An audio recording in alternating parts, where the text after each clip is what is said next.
Welcome back to Life's Challenge. My name is Avital, and this week's Parshat is Parshat Shoftim. Parshat Shoftim, as the name kind of alludes to, talks about the appointment of judges, officers, it talks about kingship, and it talks about prophets. And it talks about all of these things in reference to what it will be like when the Jews enter the land of Israel and how the leadership structures will be based. We also get the famous line in this week's Parsha, justice, justice shall you pursue, which is actually what I talked about last year. So if you want to learn more about that, there will be a link in the description below. But what I want to focus on today is actually something that begins when it's talking about kingship. Who's going to be king over the Jewish people? And it's something very interesting. It says that this about a king of the Jewish people, that he can't have these things. It says, only he shall not have too many horses. That's the first thing he cannot have.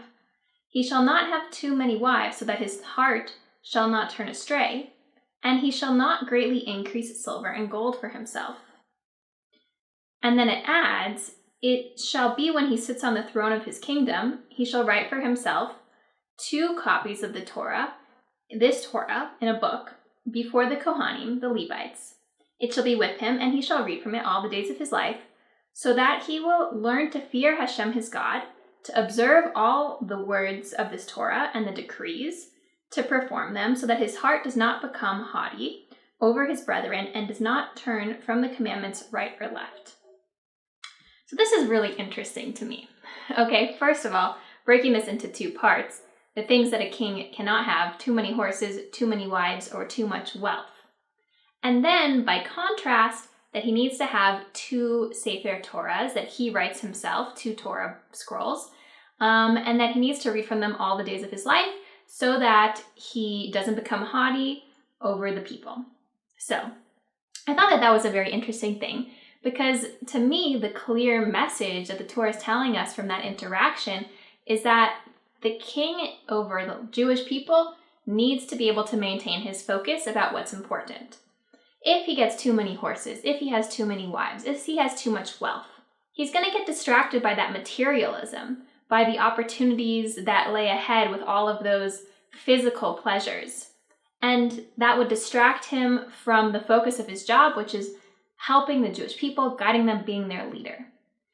And what is the antidote for that distraction is Torah, is focusing on the commandments, on what's important, on humbling himself back down, recognizing that he's not the ultimate king, that's God, that he is merely sort of here to guide God's people, and that the Torah is his way of focusing, and that these other materialistic things are his distractions. And interestingly, that's not the only incident in the Torah in this week's Parsha that we see the same kind of lesson. So later on in the Parsha, it's talking about the fact that the Jewish people are going to go to war. In order to enter the land of Israel, they have to go to battle against these other nations. And in that process, there are 4 types of people who are exempt from having to go to battle.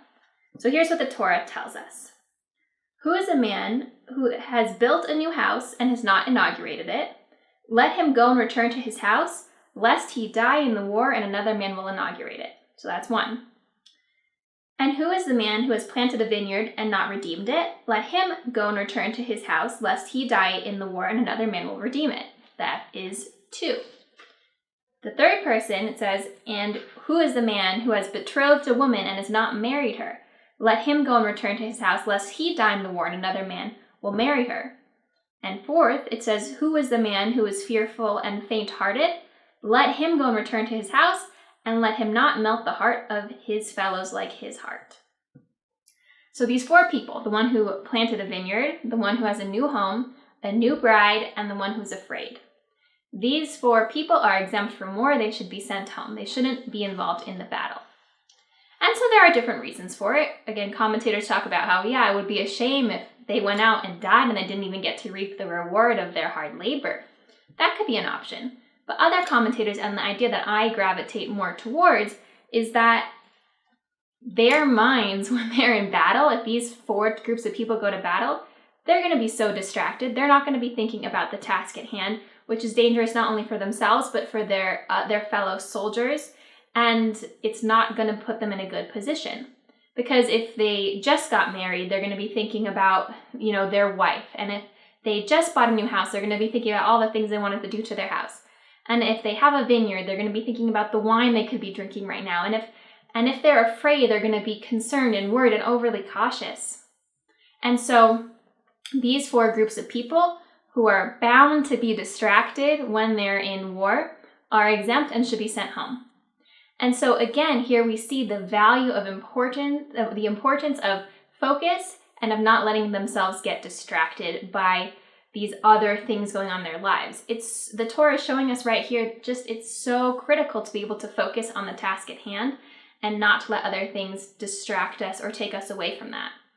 So I think that's a really important and beautiful lesson we can learn from the Parsha, is about the power and the value of maintaining our focus.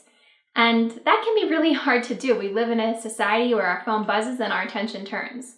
My phone even buzzed during the filming of this video, and my eyes shot down to just quickly see what it was.